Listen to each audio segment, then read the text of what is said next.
And then he said, don't wish it was easier, wish you were better. Don't wish for less problems, wish for more skills.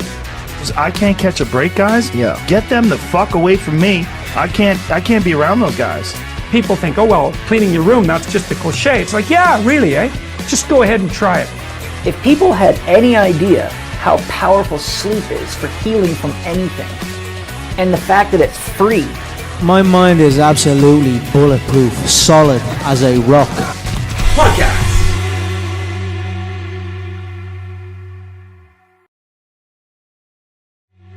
Alright guys, so welcome to Fighting Fit Podcast, episode 3. The title of this podcast is going to be, Are You Ready to Rumble? Alright, so Niall and Brandon are both fighting. Niall, you're fighting in what, 49 days? 7 weeks today. 7 weeks. First time stepping into the ring at the Underdog Project 2. Oh. How you feeling? Tell us now. Yeah, I'm feeling pretty good, to be honest. I still have a little bit of weight to lose between now and then, but as opposed to actual fighting wise, I'm feeling pretty confident. Are you feeling fit? I'm feeling fit. I just all I have to work on is endurance, and apart from that, I feel pretty good. Feeling fighting fit. I'm feeling fighting fit. It'd have to be if I work here, so it'd. Hey. That's a good point. That's a good point now. So who are you looking forward to fighting? Call it's alright. I don't know. I wouldn't mind fighting Mick Mull, to be honest. Mick Mull! Are you ready, Mick? The silverback. The silverback. I feel like The silverback! Oh, God. I feel like we give each other a good fight, to be honest. Yeah, that'd be nice if we started like make it fighting on the inside. Make it go right to the end as well. Yeah. So he'd push me to the end. Make the machine. I'd have to be ready for him. I'm Brandon. So Brandon, you're fighting in 22 days in the Leinster Championships. How are you feeling? Feeling good. Feeling sharp. Yeah, no, I've been training for this fight now for 3 years. 3 years. I was in the semis last year and I won. And then I was sick during the fight, and I was sick then the day of my next fight, and I had to pull out, unfortunately. But I was feeling fit and I was feeling right. I think I would have won that year. So back with a vengeance. Can't wait. Nice. Okay, and then so Niall, how's training going? Yeah, good. White collar training. Finish week 3? So we'll finish week 3. We've kind of covered basically a lot of the basics at this point. Sparring is going to start in week 5. So we're going to do 4 weeks kind of covering the basics, all that kind of crack. And then that's going to give us a good 6 weeks. Get the sparring done. We do, again, as you know, it's a 10-week training camp, 4 sessions a week down in Clanny Boxing Club. All proceeds from the white collar boxing will go to the boxing club. That's what we're doing it for. So how you find the training in general? Yeah, it's pretty good. Like first couple of weeks, as you were saying, was the basics, getting your jab right, backhand, all that sort of stuff, and then the real killer is the warm up. To be honest, like I know it all is beneficial in the long run, but God, 20 minutes to run around that place and do you in. One of the key things about that run as well is it's all about kind of instilling good coordination with your upper and lower body. So as you're running, you're doing exercises. So as you're moving your legs, you're also moving your arms. You're doing your big arm circles. You're doing your across the chest and all this kind of stuff. So I feel like even just from looking at other people doing the training so far, I feel like everybody's come along a lot in only 3 weeks. So I know just your call out there, Mick Mull. He was telling me his results have really come on since he started the white collar training. I was just talking about technique wise, but yeah, the fact like even from last year, the white collar, everyone did the white collar. Their trainer was literally the graph. Yeah, one of the reasons because they're getting their steps in.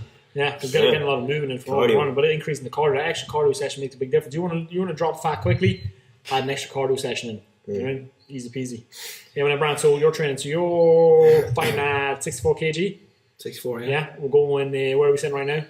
67.2 last night. 67.2. So we're another 3 kg to go. You're already pretty lean. Some of the guys commented this morning on how lean you're looking on my Instagram story. Yes. So what is the plan? How are we going to get lean? So right now I'm doing intermittent fasting, and I'm kind of all in or all out kind of guy. So I've been doing 1 to 2 hour window basically. It was 3 a couple of times. That was a special occasion really. But yeah, no, I'm intermittent fasting. Basically, the benefits of intermittent fasting, there's an awful lot of them, and a lot of them come from a couple of different spectrums. So obviously your first one is obviously your weight loss, your fat loss, and that just comes from what I believe to be not eating all day. And then what's happening is obviously your body needs to run off the reserve. So your reserve is your fat store, that's why it's there. So most of your calories, if you've got no food coming in, well then if there's no calories coming in, the calories got to come out, and they got to come in at the fat store, as well as your sugar store and your muscle. All the glycogen. So basically, that's one of the benefits, and that's one of the reasons why I'm trying to target, because for this I really want to keep as much lean mass as I can, and I want to burn as much fat as I can. I want to be as strong and as lean as I can going in, leaner than I've ever been before. Because I was walking around there about 69, even 70 kg there a couple of weeks ago. So the weight loss is really coming on. Intermittent fasting seems to be working for that. And then the benefits as well. I had 2 bad shoulders. I blew them out doing a snatch before I was properly mobilised there 2 years ago. I rehabbed it, and the injury came back then when I started boxing training again. And then when I started doing the intermittent fasting, I literally had to do nothing. Like, I was rehabbing like a son of a bee for like 3 weeks, and it was just micro improvements. As soon as I started intermittent fasting, but 3 days later, noticeable improvement. 5 days later, I was back sparring. Yeah, and why would you say it is? Due to the reduction in inflammation? Yeah, to reduce inflammation. And so basically, the key thing I believe, now if anybody's following my Instagram, fightingfit_beat, if anyone's following it, you'd see that I was eating copious amounts of sugar in the fasting or in the feasting window, let's say, but for 23 to 24 to 26 hours that I was fasting, there was literally no sugar coming into my system, and that gave my body a break from processing food. And obviously sugar is a massive source of inflammation, so it just gave my body a chance to kind of taper away from that, and as well as that, precious calories go towards digesting food. So when you're not digesting food, it's gonna push more calories towards other processes like repair. So particularly, the thing that impressed me most about intermittent fasting, particularly kind of longer style fasting, can be the increase in growth hormone, which is fantastic. Well, I've noticed that now, like I said, obviously my calories have been down, and my protein was maybe suffering a couple of days because I just was eating whatever I really wanted, so I wasn't really making a big focus. My lean weight had been going up, so obviously now I've been losing a little bit here and there, because that's the idea that I'm coming down. You're losing weight, and as I said, the scale's only so accurate. But I feel like I've got more muscle on me. I feel like I've got less fat in me. And I did pictures at the start. I'll be taking my pictures now again very soon, and I've did my measurements. So I think that's where you'll see the true results. I feel just even from looking at you, I noticed definitely different, particularly around the obliques, around the ribs. During and the double cuts around the obliques, which is good to see. But then you've also just finished a strength conditioning program, 16-week plan. 16-week, yes. Signed by Chris. Yeah. So it started off with a strength endurance plan, moved into a functional hypertrophy, and then went on to max strength, and then moved on to power. And that was basically the program. 3 weeks piece. Was it 4 week plans, or no? I think it was 3 weeks. 4 week plans. I think it was a box of 4 weeks. Yeah, no, I think sorry, it's my bad. Actually, yeah, no, it was functional. It was functional. No, strength endurance, functional hypertrophy, and then max strength, and it was 4 weeks piece, three cycles. Okay, cool. Very nice. Yeah, I felt really strong. Like I said, that's actually one of the reasons that you're now trying to cut weight. That's exactly because you gained a lot. You didn't significant amount of mass in the strength conditioning program. Yeah, oh, definitely. Like I was sitting at 66 easy, like every day for months, and then as soon as I started lifting heavier weights and the weights went up, the weight went up as well. 3 kg of basically muscle. Yeah, because you're doing a lot of volume. A whole pile of volume. Yeah, and then on top of that, then the fight for workouts as well, and then sparring and running. Yeah, and that's I think that was very interesting as well, particularly with your longer term fast. One of the traditional beliefs would be that you're gonna have no energy, but you're training twice a day. Twice a day, yeah. Fasted. Yeah. I was basically doing the fight and fit workout here, and then I was sparring over in the boxing club or hitting the bags or whatever, that kind of stuff. And I normally post my runs up pretty regular, and it was maybe like a 4-minute decrease in time from my 10k run, and it wasn't as if I pushed myself to the max. It wasn't as if you weren't trying to get a new person best. I just was out running. I did a run at the same time, and it was basically non-noticeable, the difference, and especially how I felt. Like I said, I could have pushed harder, but it was just more of a run for the sake of running, trying to get the distance in. And then the same, I went over there and I sparred. It was very, very strange actually as well, because obviously I'm fitter and I've this strength program behind me. I'm doing different types of training, doing HIIT training now, which I never really did with boxing before. But with that, my performance in the ring didn't suffer at all, and I thought that it really would. Obviously, like you're trained to think, I need food for energy, but it's almost like I said, the precious calories that would have been digesting the dinner and the lunch and all that kind of stuff that I had been eating that day, it's like it was just blood, air, and muscle. That's all that was in the ring with me, and that was all performing. And I really did feel like we meant to do 3, we ended up doing 4 rounds, and come the last round, he just he was fading and I just wasn't. Like obviously I was of course fatigued, but just incredible endurance. So endurance is definitely up, and I haven't really tested my power, but like I said, I caught him in a couple of clouts. Like so I feel strong. Because that is one of kind of the criticisms, particularly my own research of the kind of the lower carbohydrate diet or intermittent fasting, this kind of stuff. One of the only drawbacks seems to be that loss of power. You seem to lose maybe 5 to 10% of your maximum power output, not having the kind of carbohydrates in your system. Yeah, I don't know. Like I've been doing. It could be an amalgamation of things. Like I'm doing different types of training, all this kind of stuff. But I'm getting new PBs in the Fighting Fit app. Nearly every session I do still. So there's been no real significant reduction in performance. Like if anything, it's the same. It's certainly not worse. Yeah. And that's cool, Lance. And one of my cool things, favorite things about intermittent fast is not so much the weight loss, which definitely helps weight loss. Because first of all, like if you're not hungry in the morning, nobody's telling you to eat. You don't have to have breakfast. Breakfast means break fast. It's the first meal that you break your fast of the day. But I'm more excited about the longevity effect and the autophagy. The fact that your cells regenerate and recycle, and it just essentially seems to clean your body out. And like the studies, as far as I've seen, are 100% kind of conclusive that if you do some sort of intermittent fasting protocol, you will live longer. And I feel like it has a lot to do with, again, shutting the digestive system off and allowing the body, because the digestive system is a huge system. When we can shut that system off, it allows the body to divert energy and divert resources to other areas of the body, which it can then, because most people when they wake up at 6, 7 o'clock in the morning, having breakfast, and they're starting that clock, and it doesn't stop until literally right before they go to bed at night. So I think it's more so just the benefit of turning that system off and allowing the body to divert resources. Like I said, you can't refill the car with the oil. You can't do an oil change or a water change or that kind of stuff when the engine's on. It doesn't matter if you're going or not. It doesn't matter if you had a massive feeder thing. If that engine's on, it's on. So it doesn't matter if you're snacking. And realistically, is that snack even worth the calories? So it's like What was it you said today with the apple? What do you mean? What was it you're saying? If you don't want to eat an apple, you're not really hungry. That's it. Yeah, it's like that quote's so true. It's like now that I'm doing intermittent fasting, I wouldn't say like that's one of another benefit for it. It's like ghrelin is your hunger hormone. And it's literally, I love the way it's called ghrelin because it sounds so close to gremlin, which is how most people act when they're hungry. But it's like, that's how I remember it anyway. It's like, that's a timed hormone. If you have, like I'm sure you all remember when you were at school, it's like lunch is 11 o'clock, you can guarantee 10:45 you start getting hunger pangs. And in this case, if I don't eat till 9 o'clock, I get insatiably hungry around 5 to 9. So it's like, but all day it's like, I get excited about food. So like I look in the fridge there and I see Lisa's treats and dark chocolate. I would have never liked dark chocolate. I would eat dark chocolate up right now. It's because it's just like I'm actually genuinely hungry. My body's like, oh, do you want some calories? It's like if you don't want a banana, if you're not thinking, oh, that banana looks good right now, you're not hungry, you're bored.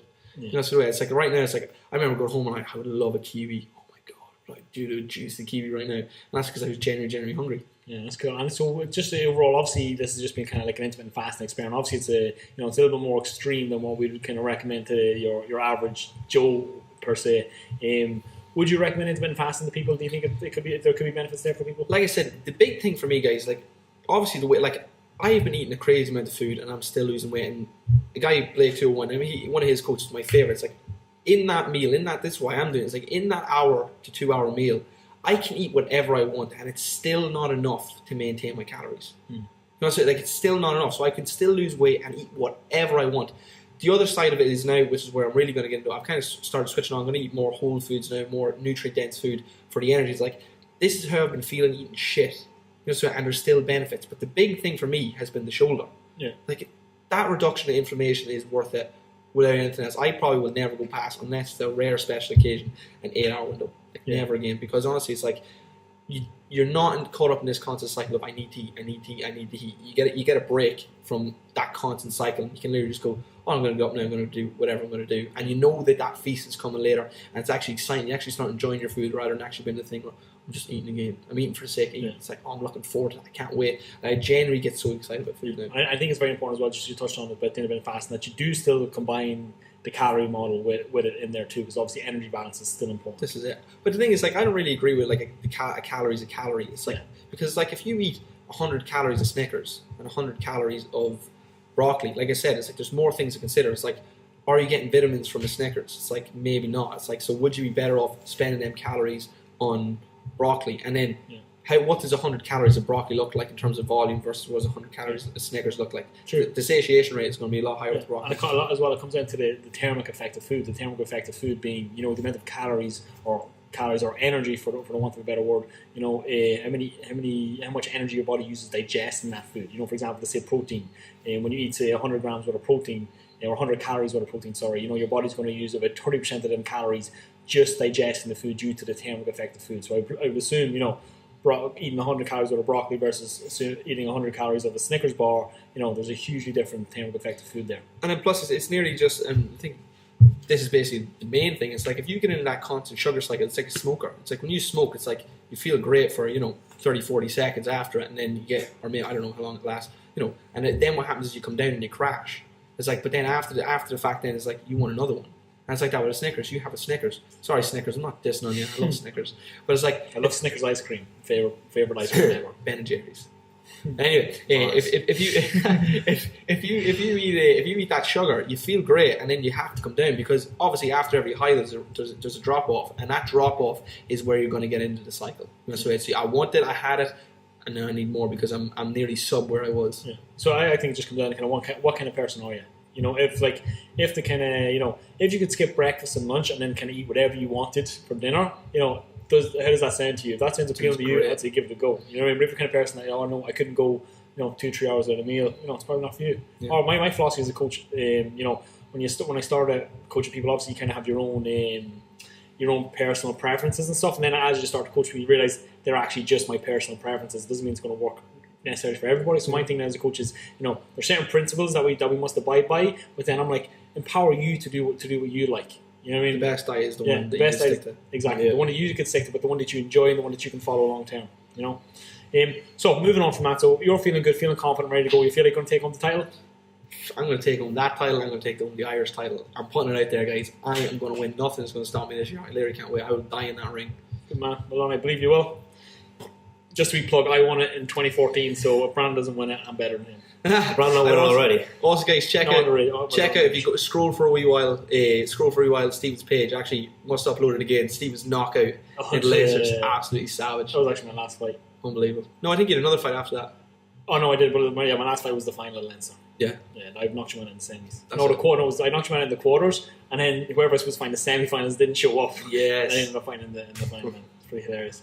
And then, Niall, so just bringing that on back on the Niall, just with in terms of this being your first time stepping in the ring, because one of the things that definitely changed my life and it kind of got me where I am today, happy and doing what I love every day, was the introduction to kind of mindset and personal development. And the reason that I got into mindset and personal development was because I used to suffer hugely with anxiety. So it was getting back into the box, and the first time after I'd gained all the weight, I was getting back in the box, and I realized looking back on my career as a teenager, and I was like, that one thing that really held me back. I was like, like the pre-fight nerves. I remember obviously when I was a little bit younger, maybe like 10, 11, 12, I remember I used to get so nervous. I used to literally get sick before fights, literally in the toilet getting sick, 20, 30 minutes before a fight, and then you're going out there and you're trying to perform. So what I was trying to be proactive this time around as a kind of more mature adult, and I started to discover different tools and different techniques to help me deal with anxiety, and using a little bit of personal or positive self-talk and visualization, all this kind of stuff that we'll talk about a little bit later on. How are you feeling about getting in the ring for the first time? Yeah, as I said, like ability-wise and all that, I feel fine. If we had the fight night after this podcast, I could go in and fight no matter what. I don't mind that. Catch me outside. If you feel the hall full of people, then I'm like, ooh, don't know about that. Yeah. So I'm fighting for all the fighting, but the thing I'm really most nervous about is fighting in front of people. Just because you put yourself out there is a very hard thing to do. But and it's not like just putting yourself out there. It's like putting yourself out there, in a ring, fighting somebody toe to toe, like with the potential to, get knocked out, potentially, or for me it was always like losing. I didn't really mind losing because I could take a beating. I didn't mind taking a beating, but it was having to go home and tell my mom or my family that I lost. People, because the one thing you do once you tell people you're fighting, it's like, oh, how did you get on? They're not like, oh, how did you perform, or did you enjoy yourself? It's like, oh, did you win? Did you win is the question. Did you win? Yeah, and having to say no, I don't mind getting punched in the face. I don't mind getting hurt. If I get hurt and I still win, then I'm fine. If I get hurt and I still lose, then I'm not happy. I think the difference between no disrespect to runners or anything like that, but it's like if you lose a running race, it's like someone's faster, and that's one thing. It's like, but if you're in a combat sport, it's like if somebody beats you up and that was the determining factor, it's like, oh, that's degrading. Man. That's hits you on the inside. That's it. It's like the ego. Someone beat me up more than I could beat them. Someone showed me up in front of all these people, basically. Yeah, people judged that he was better than I. Yeah. But I love the quote Michael Jordan had though. It was like, I never lost the game. I just ran out of time. I like that though. It's like, could you pull it out of the bag though if you had went the extra rounds? Some people know because they're like, if I had gone, I would have get sick in the ring. Yeah, and it goes back to Niall's quote in the first podcast. Is what was your favorite quote? You said one of your favorite quotes is, "I either win or I learn." And that's the same. And that's just important for the guys. If anyone doing the White Collar Project is listening, or kind of anyone who struggles with anxiety, sports-related anxiety in general, just frame it in a way that you can't lose. You know what I'm saying? It's like I can't. It's like I literally can't lose. I'm winning or I learn. It's like I might technically lose the decision, but I'm going to take that experience with me into the next fight.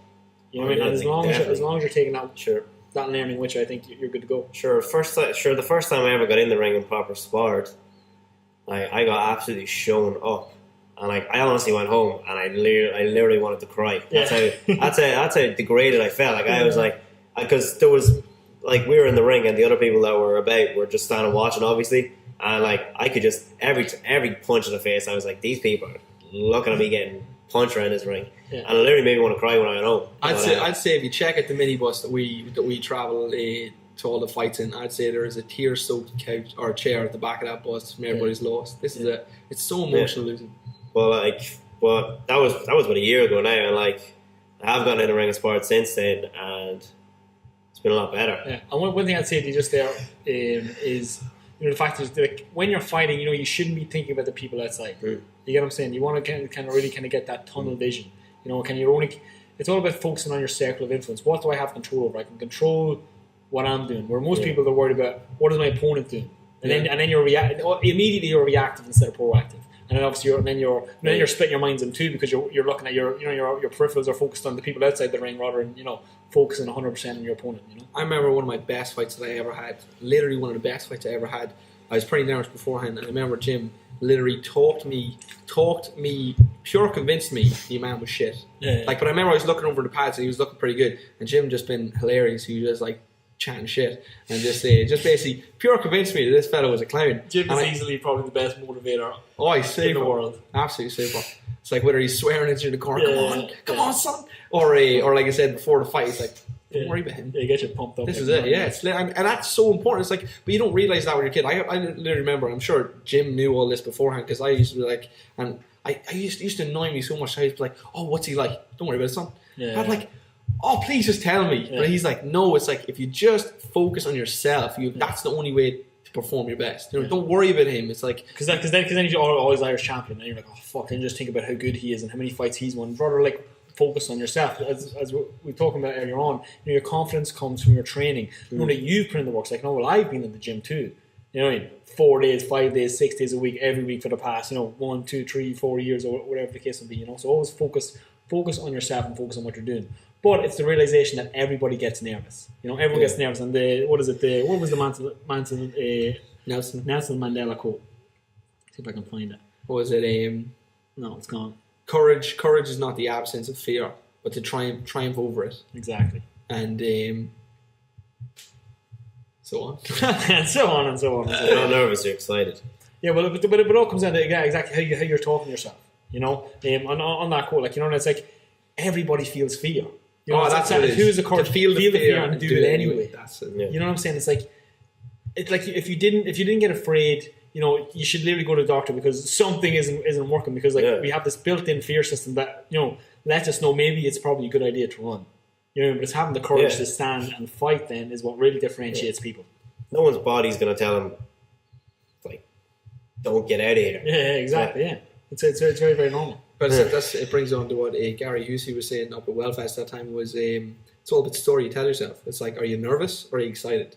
It's like, well, if you tell yourself you're nervous, it's like, well, that's automatically a negative association. It's like, what's nervous? It's anticipating the worst almost, or anticipating, which is quite clever. It's like you're anticipating everything that could go wrong, which is very smart. But it's like, or are you excited about how you can perform? It's like that or cheesy ass quote. It's like, what if I fall? Oh, but dear, what if you fly? Yeah. And I think that's so good though. It's like, oh, what happens if I fall flat on my face? So what happens if you kick at and drop them? It's like, but if you cloud yourself with the idea, it's like, oh, well, I could lose, and it's like you're gonna get into that mindset. You know what I mean? It's like visualization is so important. Like I seen that video of Conor McGregor, and he's prepping and he's kind of doing this little roll, and he literally turns off with the left hook, and he literally dropped Jose Aldo with that left hook. That very same one he was visualizing, probably trained 1,000 times. That's what I said to Niall. Sorry, but it's like how many times can you fight the fight? That's as many times as you want. It's like literally if you take the time. So I've practiced obviously doing it over the years. It's like literally close your eyes. Literally start to visualize you're in the changing room before the fight. You know what I mean? You can hear the sounds outside. You can hear the crowd. You know, when you're putting on your shorts, putting on your vest, wrapping up your hands, putting on your gloves. You know what I mean? You're walking out. You know what I mean? You can see the crowd. What are you going to do? You're putting your hands up. You know, you're starting to feel confident. I'm starting to feel confident. You step through the ropes. You're looking across at your opponents. You don't break eye contact. You two bodies walk to the center of the ring. You touch gloves. You know what I mean? He throws his jabs. Just has me smile. That's what I'm saying. But that's what I'm saying. Your emotions change. You get what I'm saying? Pumped. Yeah, you know what I'm saying? Then he throws the jab. You slip the jab. You counter with the right hand. You know what I mean? You roll out. You know what I mean? You catch him with the left hook. You know what I mean? I think the benefit to that, though, is it's almost like you're conditioning yourself. It's like if you poke a snail, it's like he'll go back in the shell. Then you poke him again, and he goes back in the shell. If you do that like 50 times, eventually that snail won't go back into his shell because he's conditioned to think it's like, oh, well, that poke doesn't mean a threat. And that's the rule. Is like if this is your first fight, guys, anybody that's doing the white collar, it's like if you keep visualizing it to yourself, eventually you won't go into the shell. But if you don't visualize the fight and don't, anticipate what's going to happen, well, then what happens is like the first time you step out there, you're going to be overwhelmed because you're not going to be familiar with that kind of feeling. It's like, because I guarantee there's going to be some form of anxiety flowing through your body. You're going to be like, what's going to happen? I want the best result. My family's going to see me in the crowd.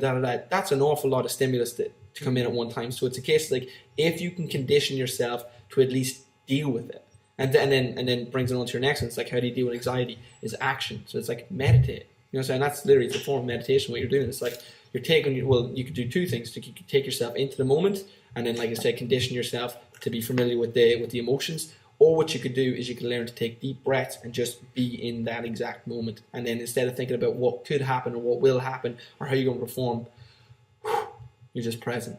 So it's very hard to get anxious about an event you're not thinking about. Like me myself, I started getting pumped up when you were just talking about it because I was visualizing all that kind of stuff happen. But before that, I wasn't because I wasn't thinking about it. So it's like if you can get proficient in meditation and take yourself into the moment where you're not thinking about it, that anxiety is going to lower. And that's just for dealing with the symptom. But obviously you want to get familiar with that because it's coming. Yeah, and I really, really, really strongly believe in that statement. That action alleviates anxiety. Because remember, people don't just feel anxious for no reason. There's a reason you're feeling anxious, or there's a reason you're feeling anxiety. But what you want to do is you want to first of all define the anxiety, decide, find out why am I feeling that anxious, and then take actions towards solving it. There really is no truer statement, particularly for a sport like boxing or any sport in general, really. Because there's two kinds of confidence. There's obviously deluded confidence. These people that think they're great and they're really shit. I don't know what's up with them. But for most people, the confidence comes from knowing you put in the work, knowing you've done the training. You ever walk into an exam or whatever it is, and you know you've done the work, you've done the study. You're not nervous. Because I know. I'm ready. I'm ready, and I'm capable for whatever they throw me. I couldn't have tried any harder. And a lot of that kind of when you lose. When you know you gave your genuine best, you don't really care that much. I lost. Well, obviously you care. Like if you're a competitor, you don't like to lose anyway. But you know what I mean. I gave it all I had. I literally have lost fights in Leinster finals and all this kind of stuff, and I was absolutely devastated. And the winner walked past, and nobody paid attention to him. Everybody was paying attention to me because even though I was outboxed and out beaten, people respected that I just didn't quit. They cared about the heart, and that's it's so hard to swallow. That it's like if you lose a fight and you genuinely give it your best, and everybody knows you train. It's like people that love you. It's like they're so proud of you. That's the way they're so proud that you put in the effort and that. You know what I mean? Even though you lost, it's like, we love you still, you did amazing, we're so proud of you. It's like, that's so hard to rationalise. But that safety net's always there. It's like, you're not going to get cast out into the wind. It's like, so what, you lost. You did the fight. At the end of the day, it's just a result. Yeah. People are changing you. Really, really don't give a shit. It's like, you care more. And if they give a shit, they don't love you. Exactly, yeah. If their love is based on you winning or losing, probably not good people. Yeah. All right, guys. So I think we're going to wrap it up on that. Yeah, I think we've hit all our kind of topics for today. So again, just final plug on the Underdog Project 2. It is happening on the 27th of October. So what is it? Only 7 weeks out. 7 weeks out. Cornbag Hotel. 7 weeks out, guys. Tickets €20. You get it from myself, any of the other coaches, any of the fighters, anyone taking part. And then if you want to come out of Fighting Fit, you want to try us out 1 week free, go to www.fightingfitnation.com. Fill out the form. You can then for 1 week, 7 days, try it out. If you don't like it, no hassle. If you love it, let's get you signed up. Let's get you fit and healthy. Brandon, your Instagram? FightingFit_B. Niall Instagram? Niall_Valentine. Niall_Valentine. And mine is fighting_fit. And Chris, who's not here because he's in Toronto on his holidays, his is FF Chris. Niall has replaced Chris now. So that's it, guys. So thank you for listening, guys. Like, subscribe, all that good Equally, stuff. Chris has replaced Niall and his family. True. All right, guys. They can have him. Right, we'll see you in the next one, guys. Thanks for listening. Podcast.